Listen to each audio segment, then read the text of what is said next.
The stream will be starting shortly, but while you wait, you can check out our sponsors 8cap, Forex Tester, and Superfunded. You can find the links to them down in the description below.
Hey everybody, welcome back to another live stream. Before we get into the show, which will begin in a moment, I wanted to let you know that if you have any questions throughout the stream, remember you can always ask them on our website. We have a live chat support ready and able to help you. My team there is available if you have any questions about any of our products, services, or just have a question for fun. Check it out.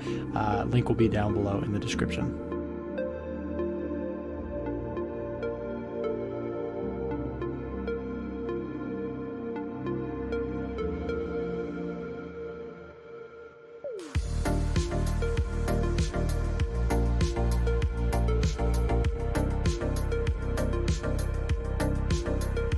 The stream will be starting shortly, but while you wait, you can check out our sponsors 8cap, Forex Tester, and Superfunded. You can find the links to them down in the description below.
Hey everybody, welcome back to another live stream. Before we get into the show, which will begin in a moment, I wanted to let you know that if you have any questions throughout the stream, remember you can always ask them on our website. We have a live chat support ready and able to help you. My team there is available if you have any questions about any of our products, services, or just have a question for fun. Check it out. Link will be down below in the description.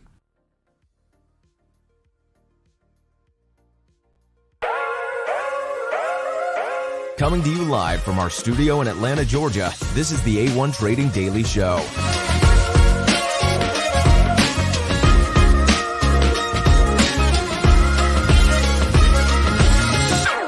Whether markets are rising or falling, we're here to keep you up to date with the latest market news.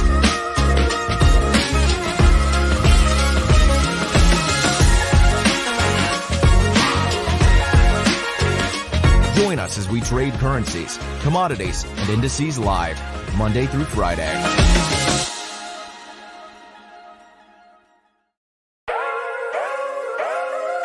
Coming to you live from our...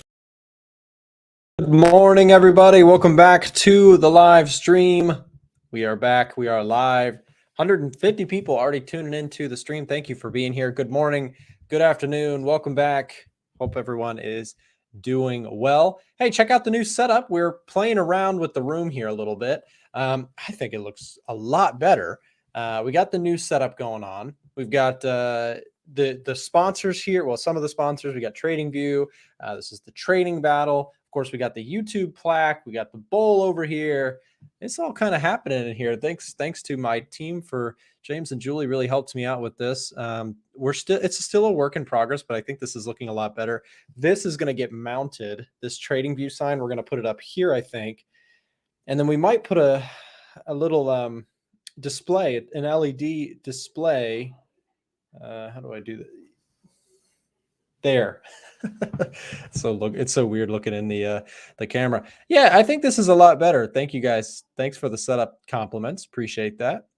Guys, oh my goodness. I cannot explain the frustration of trying to get your setup right. Is really, really tough.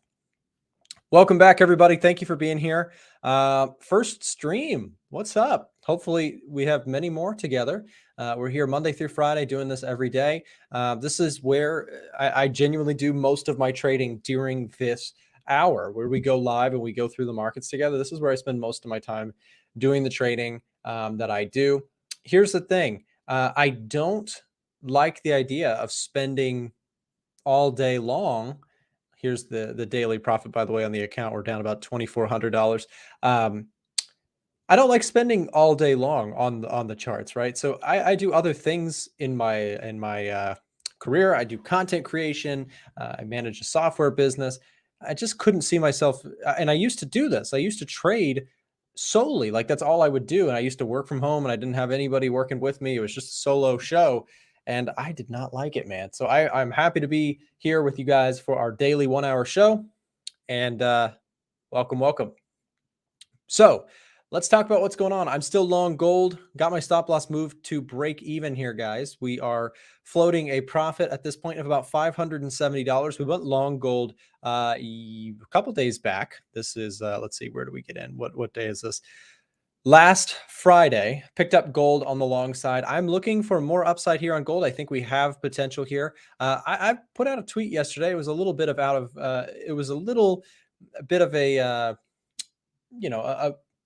my call on gold, I would say.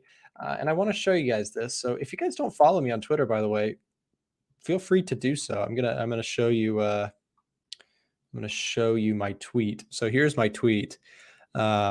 If you guys don't follow me on Twitter, it's at TraderNickFX. If you want to keep up with me, I'm pretty active on there. I post my P&L and all sorts of stuff. So I put out this tweet. I said my target for gold this year is 2,200.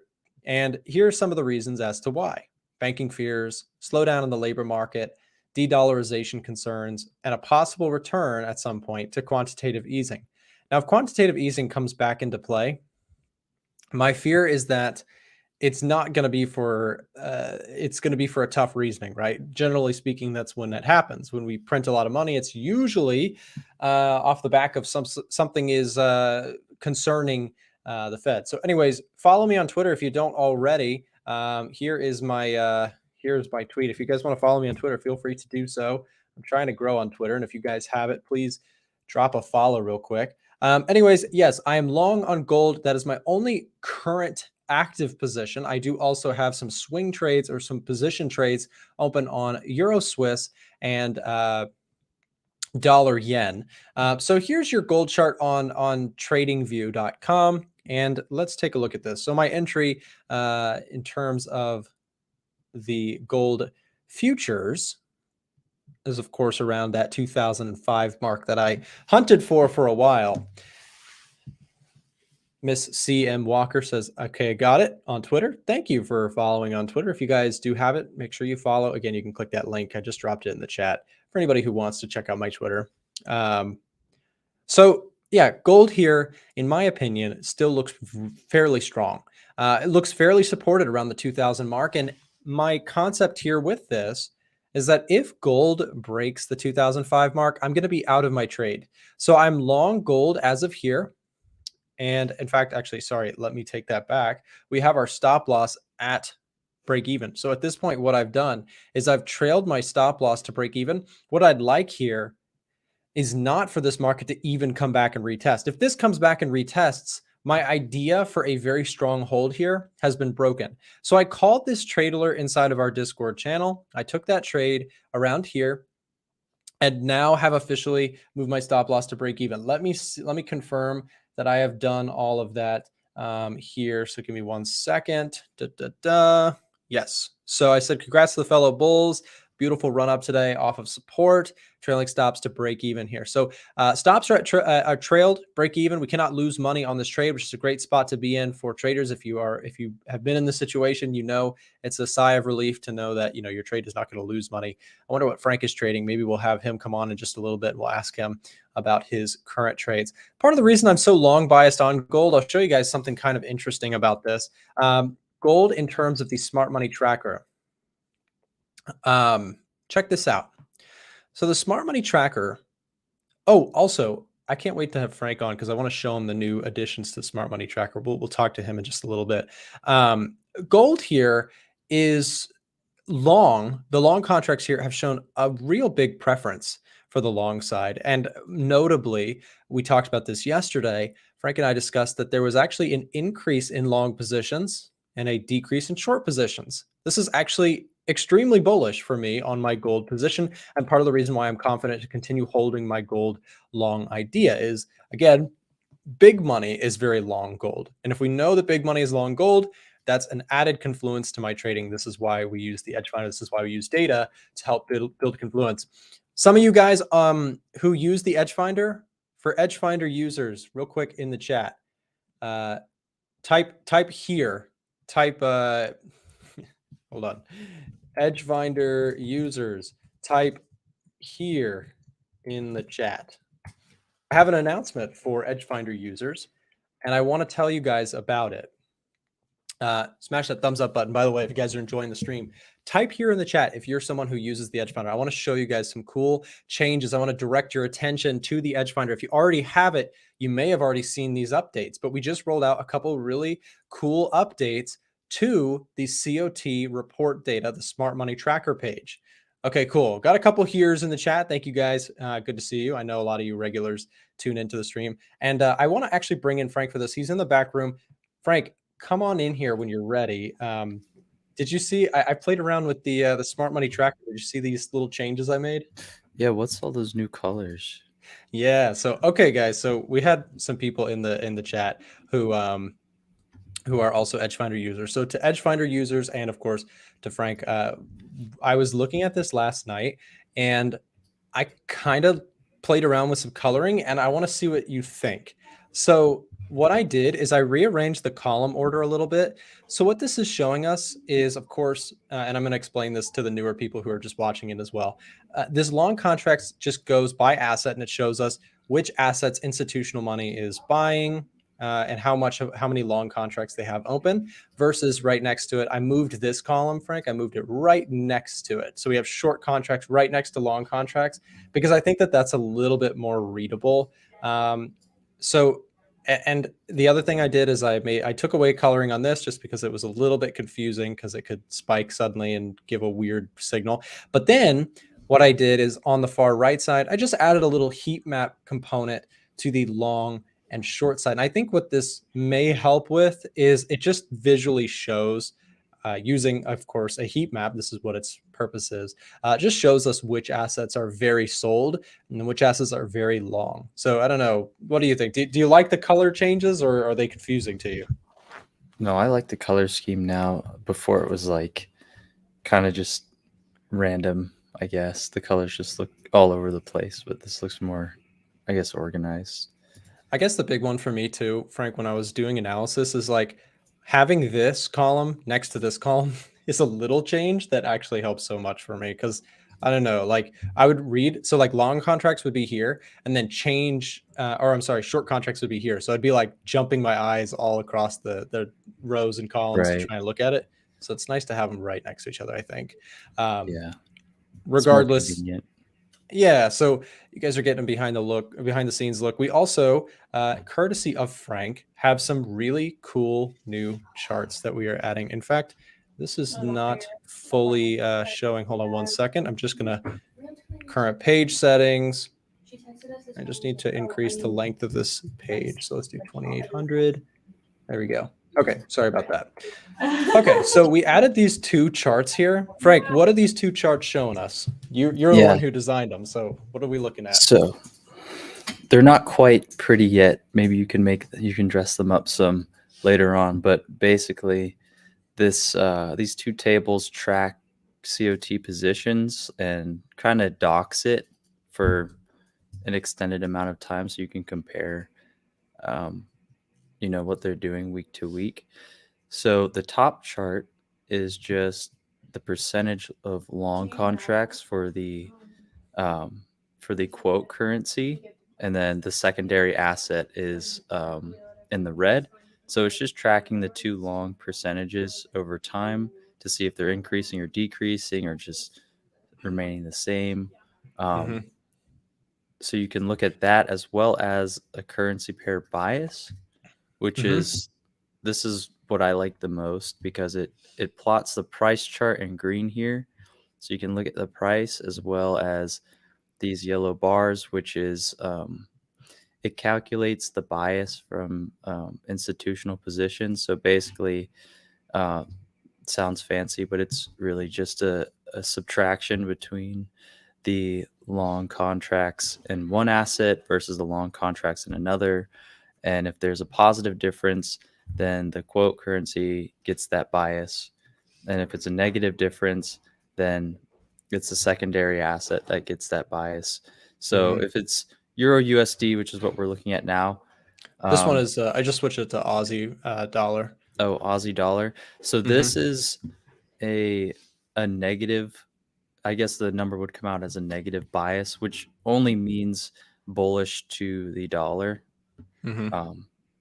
So Yeah, Aussie, and you if can Aussie was long, it would be you'd see the bars above that net zero percentage line. So And to Frank, so this chart is basically a summation of what you're seeing here. So what this does, guys, is it just helps to visualize COT a little bit better, and it also does it historically, so you can look back in time and see how things were going. So, like to Frank's point, so if we're looking at AUD USD, the primary is AUD, the secondary is USD, and so what you can see here is that US dollar accumulation has been going on, whereas the Australian dollar has stayed sort of flat, but what you'll notice is that the Australian dollar has a small long contract position, 35%, whereas the US dollar is floating around 66%. So it gives you a little bit of extra insight for those of you who really like to study COT. I know a big demand goes in place for our smart money tracker data. So we're just rolling out more updates and trying to improve that for you guys over time. I do want to say also, if you guys are looking to try out the EdgeFinder or get access to it, we're going to drop a link in the chat right now. You can connect with one of our support reps. James just dropped in the chat. James, if you don't mind dropping it one more time. So click this link. This is where you can talk to somebody if you're interested in getting access to our data. A1 Trading, my company here, Frank and I, we work on software tools all day long for traders. This is what we do. We build tools. So if you want to try it out, click this link right here. It's going to take you to a direct message center where you can have a conversation with one of our support reps who are in the office right now. So if you want to try it out, if you want to check it out, ask your questions, that is the place to do it, as there's only two of us and many of you guys. So if you do have individual questions, please feel free to direct them to our support reps in office. So yeah, just a little bit of an update there for the COT stuff. Frank, what's going on in markets? What are you looking at today? So right now I was in Euro Yen, but I think I stopped out at break even. Still in UJ. I guess I'm just short bias yen still and looking at good long setups on those crosses. So UJ I'm still long on, looking for a test going into a retest on the highs of like 137.6 or 7, but mainly just holding on to this yen short bias until CPI comes out, because right now it's looking like a lot of strength to the dollar going in, but we never really know what the outcome's going to look like. So what's going on right now is anticipation. Yeah, exactly. And one thing I want to say too, Frank, is that on Thursday we have PPI numbers, and PPI numbers, I wanted to mention something about them. So when we talk about CPI, for the traders out there who are trying to learn fundamentals or getting involved in this stuff, PPI and CPI are two different numbers that sort of track cousins of one another. This is both measurements of inflation, but what you'll notice is that the consumer price index is different than producer price index. This is what businesses are paying, for goods and services, and CPI is what consumers are doing. So both vital pieces of information. Sometimes people only pay attention to CPI, but I just want to say that what businesses are paying will be very interesting, especially if you trade indices. Frank, one thing that I thought about too with PPI is that if PPI comes out really, really low, what could that possibly mean for businesses? If businesses are paying much lower prices, if producers are selling to businesses at lower costs, doesn't that imply potentially some weakness in the demand for things? It kind of like has an impact, I think, if you're watching indices, to especially watch the PPI number, because if producers are selling to businesses and the wholesale stuff is weak, wouldn't that show like a lack of demand from companies? You know what I mean? Like I thought that was kind of an interesting thing to pay attention to on Thursday. So, No, yeah, I agree with that too. I think if we see a lack in demand, it's not going to look good. But in terms of USD strength, that's the confusing part. A lack in demand for certain goods, and let's say CPI is higher too. So higher inflation, and then a loss in a lower PPI number, what do you think would happen? What do you think the Fed would consider? They redacted this statement that that they needed to hike more, but that doesn't mean they won't. Right. But what do you think it could mean, I guess, going forward into June if we see? It's going to be interesting to see, because, the thing that I'm kind of worried about, Frank, is that there are people that are calling for a potential rate cut before the end of the year. But I would actually say that if rate cuts do happen before the end of the year, going against the Fed's complete mandate, it probably wouldn't be for a good reason. It would be for a bad reason, right? It would be, hey, recession is really scary. The markets could crash off this. We need to step in and put an end to this. That would not be for a healthy, hey, things are looking good reason, because the Fed has already said, we're going to sort of, we want this inflation number to come down before we back off.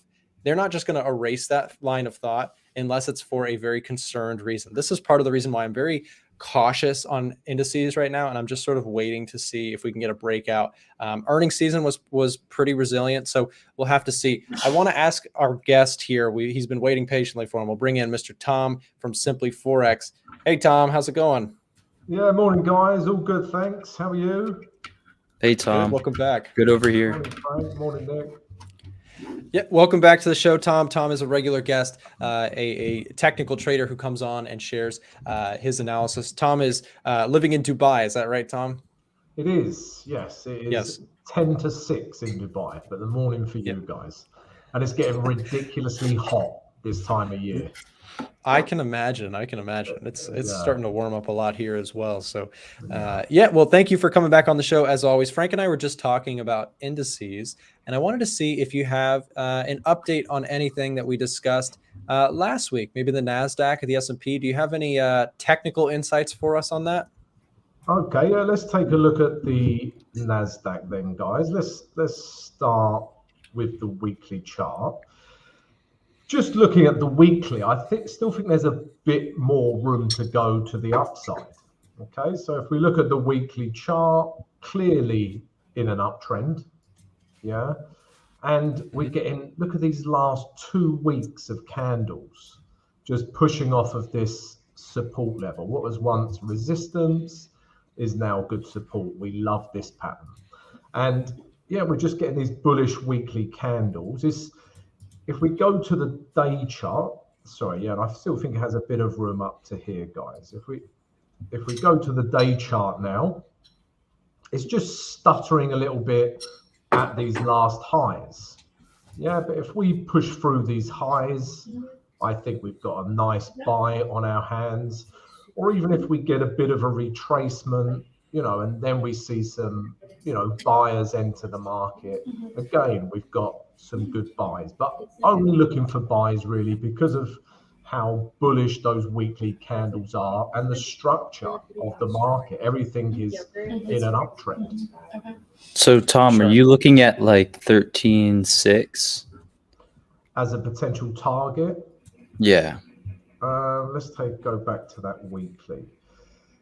I would probably take it to 13,500. Okay, just right under that. Yeah, I have quite conservative targets. If there's a bit of resistance, I'll tend to go to the first psychological level before that resistance. So yeah, I'll be looking to aim just before this blue line. Okay, I see that. Frank, what do you think would fundamentally what would have to happen? Any ideas what would help to get us there, or do you think that just sort of the market's momentum could continue? And like Tom is saying, if you get a break, you might just have a technical move that sort of runs us up there. What do you think? Well, what we were talking about earlier with CPI tomorrow, I think if CPI is as expected, or let's say even lower than forecast, probably a good sign. I think that's a bullish sign. The inflation is, it's still rising, but, I think it's the expectations that are more important than previous, like last month or the month before that. So if it beats expectations, it's going to be pretty bullish, and then it'll probably have investors anticipating a rate pause.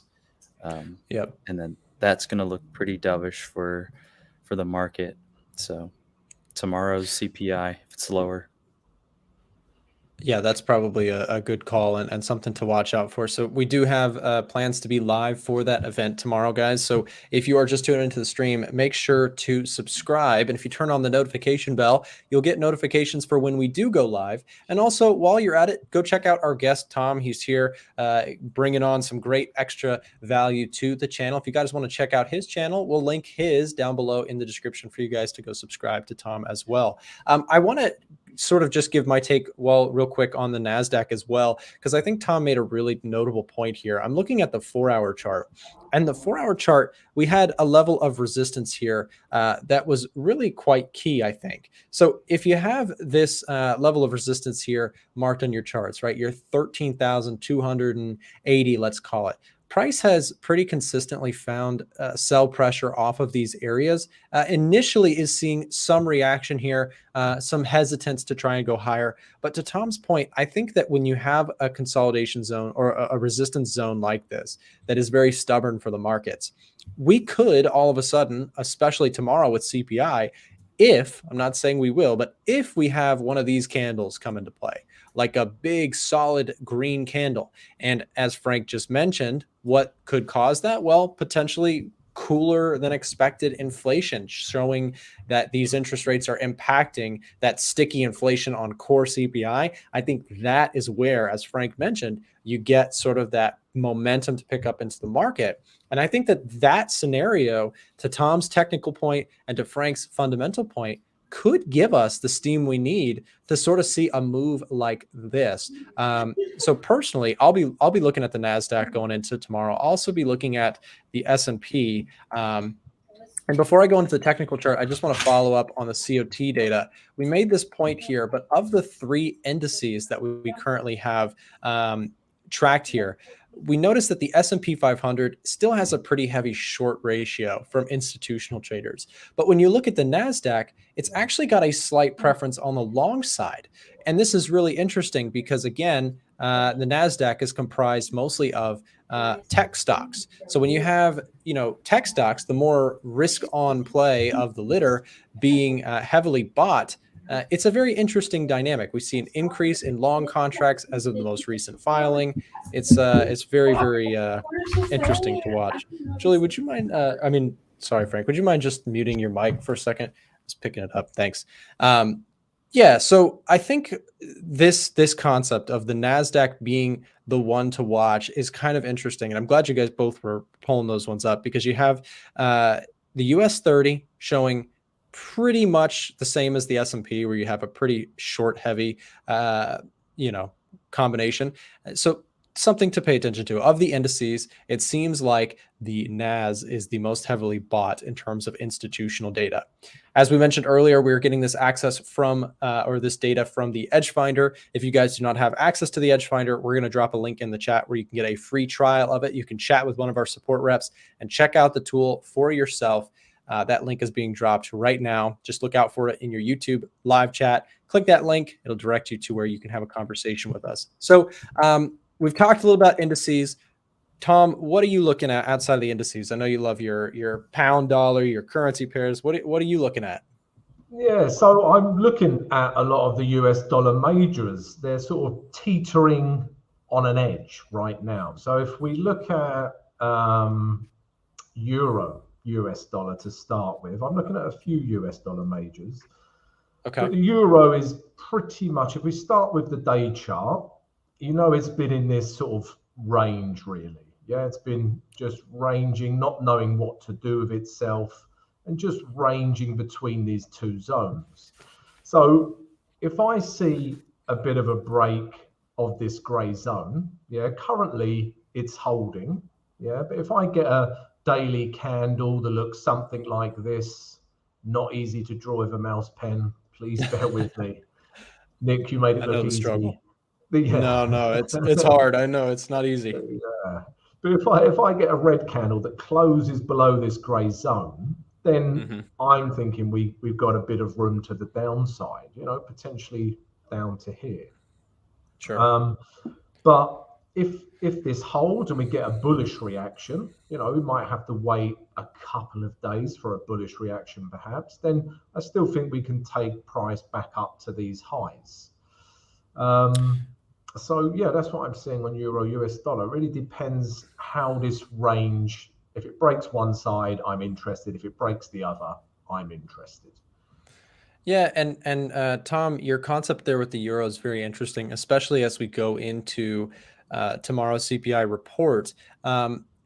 You made a good point. You said teetering on the edge of a cliff. I couldn't agree more, because right now when we're looking at the euro, we've had this steamroll of an uptrend, kind of just chugging along, looking great here, and then we've sort of entered into consolidation. And to your point here off the daily, it's been ranging. Now I want to drop it down to the 4-hour chart even, and talk about something here we just discussed with, as you mentioned, with the NASDAQ. What would Frank talked about a potential cooler than expected CPI number could really give some flow to the upside for the NASDAQ. Well, to your point here about a red candle, if that inflation number comes out tomorrow, especially keep an eye on that core CPI number comes out tomorrow, as cooler than expected, the dollar will likely, it will have some weakness, right? It will sell off in that regards. But to the opposite, to prepare for the other side, if that inflation number shows stickiness, if the core number remains unchanged, if headline CPI stays unchanged, I think what you have here is a potential, sort of strengthening of the dollar. So if we're looking at EU, right, a strengthening of the dollar there could cause the euro to decline. So perhaps printing that candle that you're discussing. And not only do I like your technical idea there, but that fundamental catalyst could produce some really serious downward pressure on the euro dollar. So we'll have to watch out for that, especially if you're a bear. Keep an eye on CPI numbers. I would say if it comes out flat or unchanged, especially in that core area, to keep an eye on the euro, as it may have some serious struggle there. Frank, what do you think? Any dollar crosses that you're watching?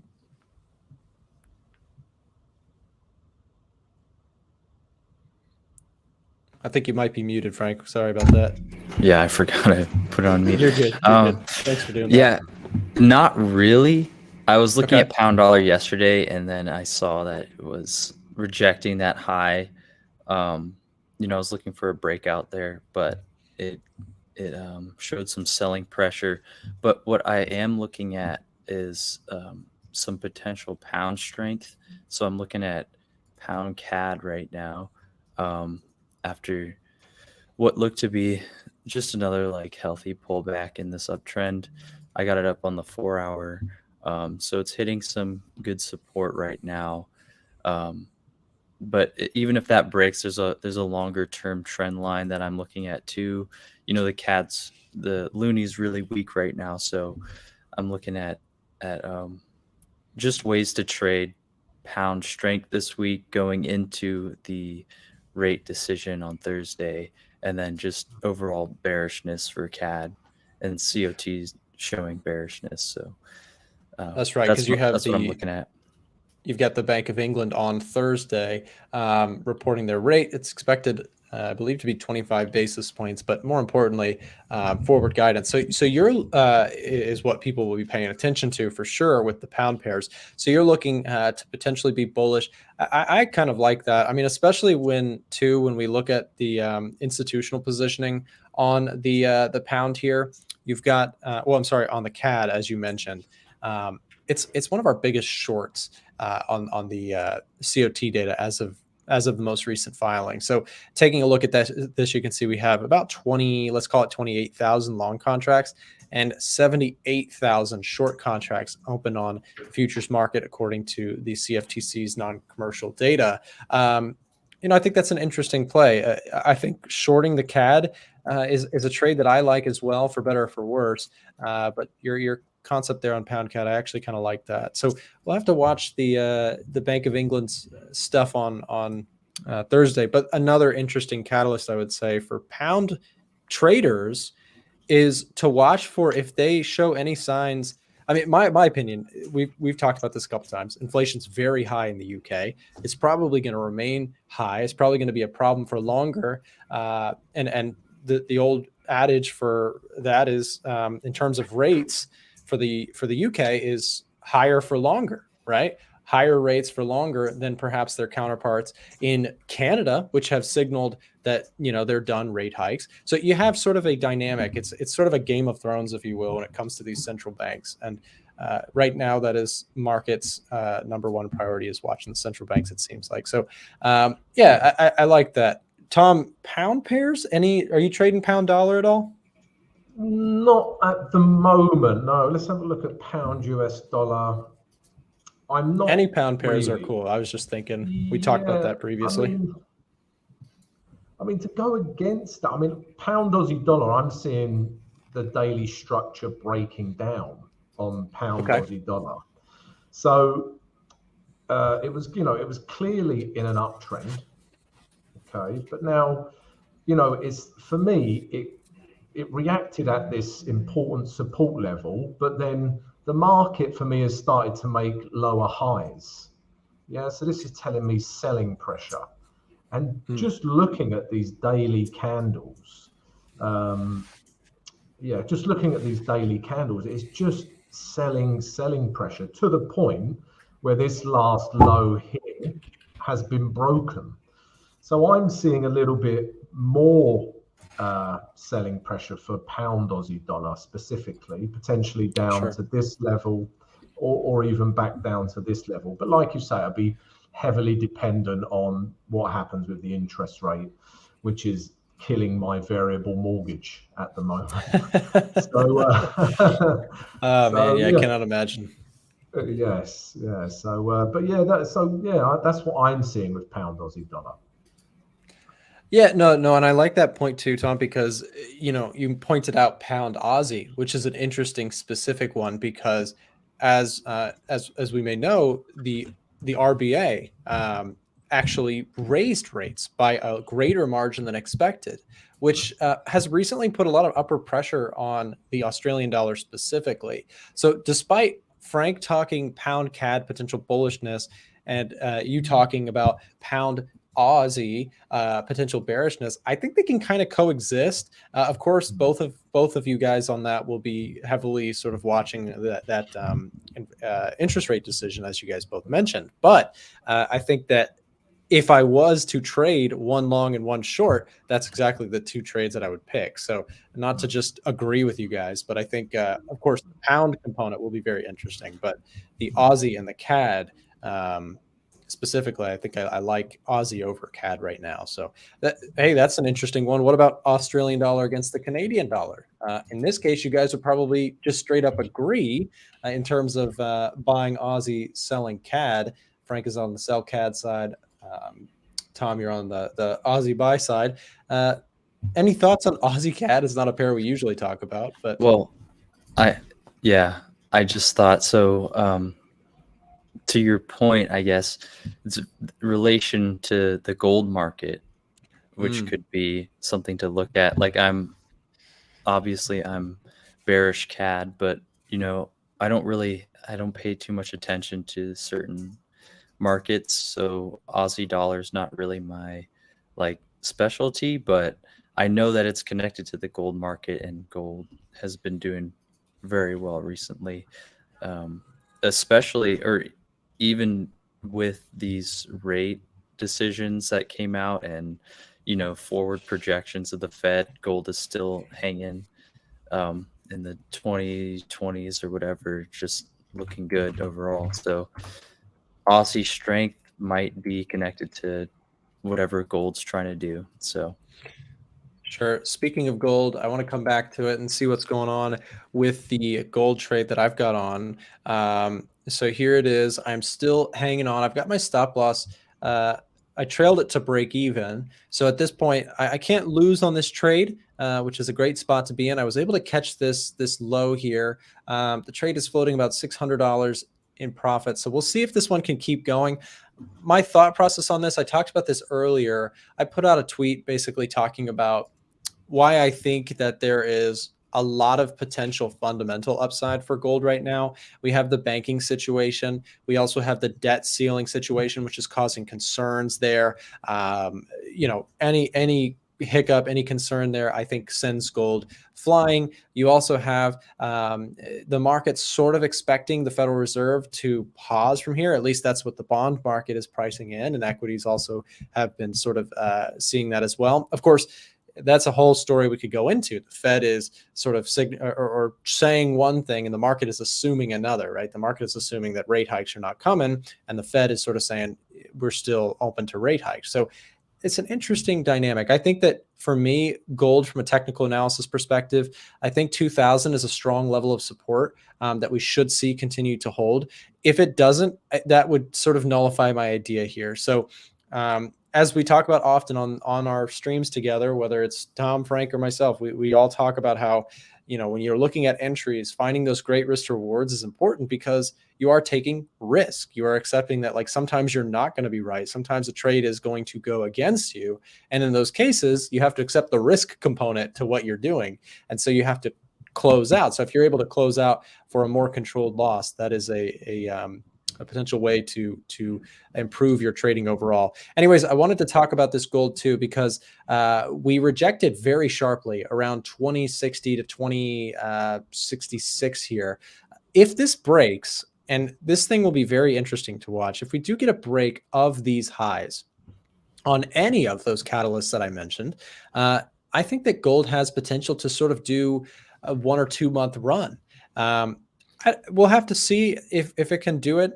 Tom, do you have any analysis on gold? Are you a bull? Are you a bear? Are you neutral? Any thoughts? And feel free to disagree with me. I invite it.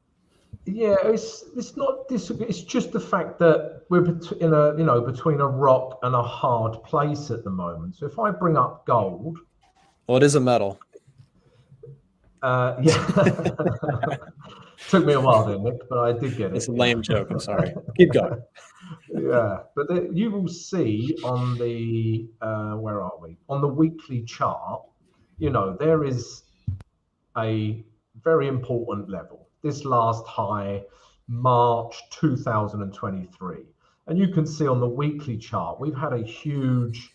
I know it's a green wick, but a green body, but that wick is hugely bearish to me.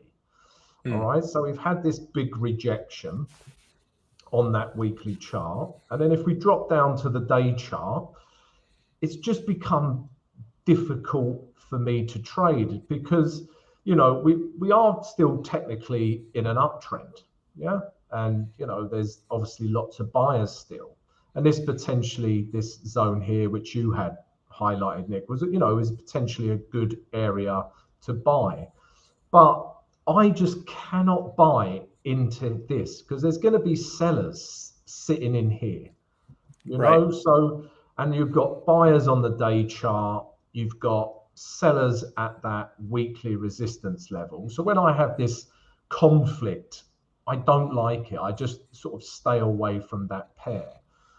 And Sure. what generally happens if we get that, if we get sellers here and buyers here, I just find price tends to range. And and then I need a winner. I need a winner between those buyers and sellers for me to start, looking at gold again, really. No, I So like yeah, that. Those are good points, because again, to your point, you're talking about a multi weekly, actually even several years high. That weekly chart that you mentioned, 2070, 2065, let's call it, has been a barrier once in 2020. You can see once here in March of 2022, and now here in 2023.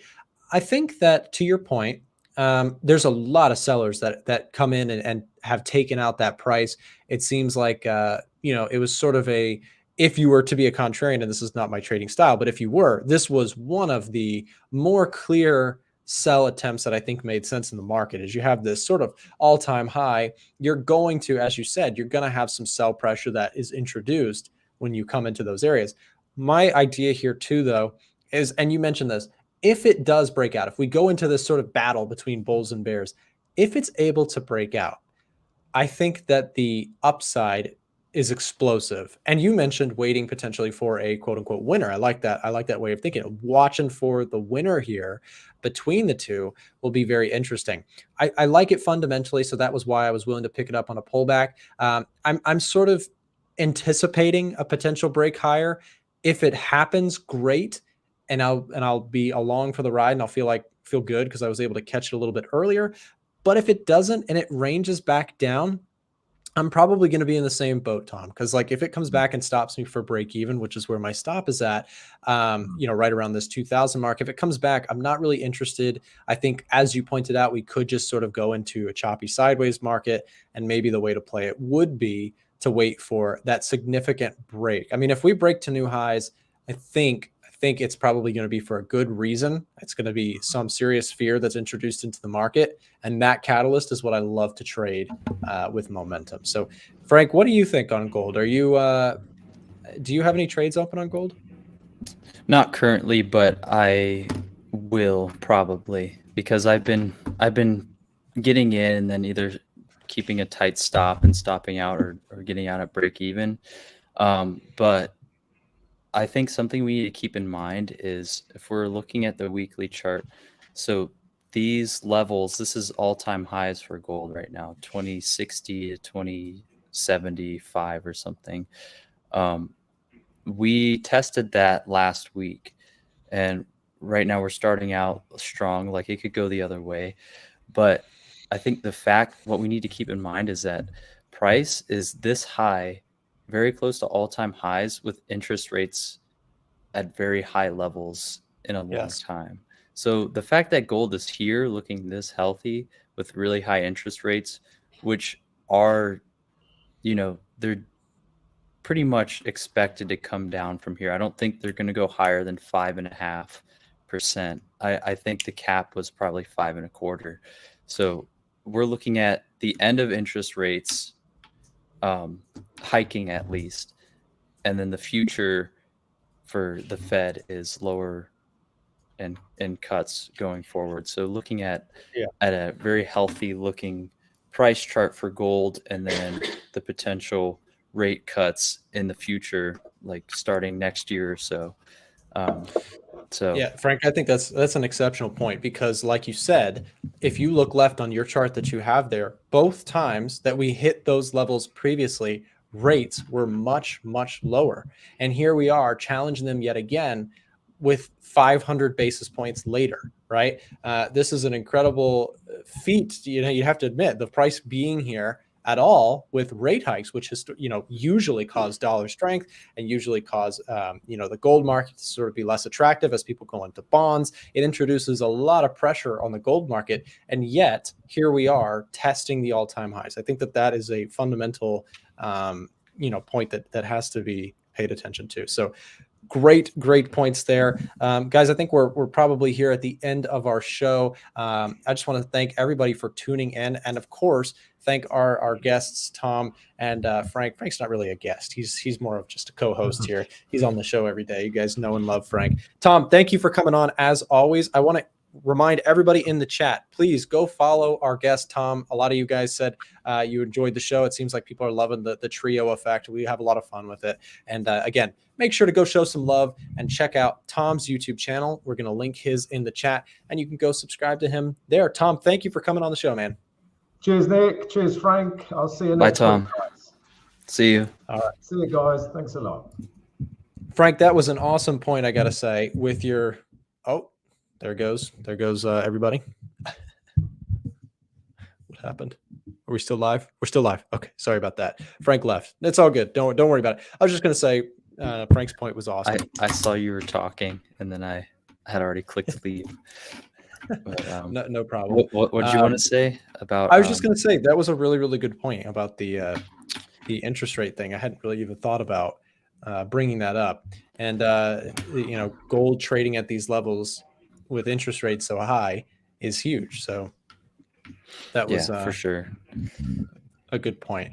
Last thing I do want to say too, we're doing our $500 Bitcoin giveaway, $500 in Bitcoin giveaway. If you guys have not already entered into the giveaway, again, we are giving away $500 in Bitcoin. If you guys want to join the Bitcoin giveaway, all you have to do is you just have to click the link that's being dropped in the chat.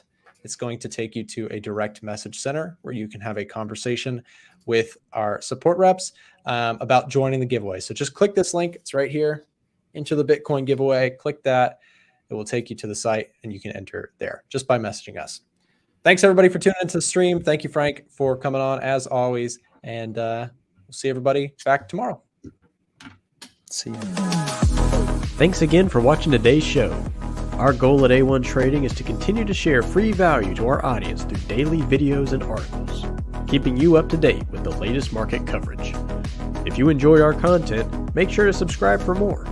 And remember, you can improve your trading performance 30 times faster with Forex Tester 5. Backtest your strategies using real historical data. From all of us at A1 Trading, have a great day, and we'll see you next time.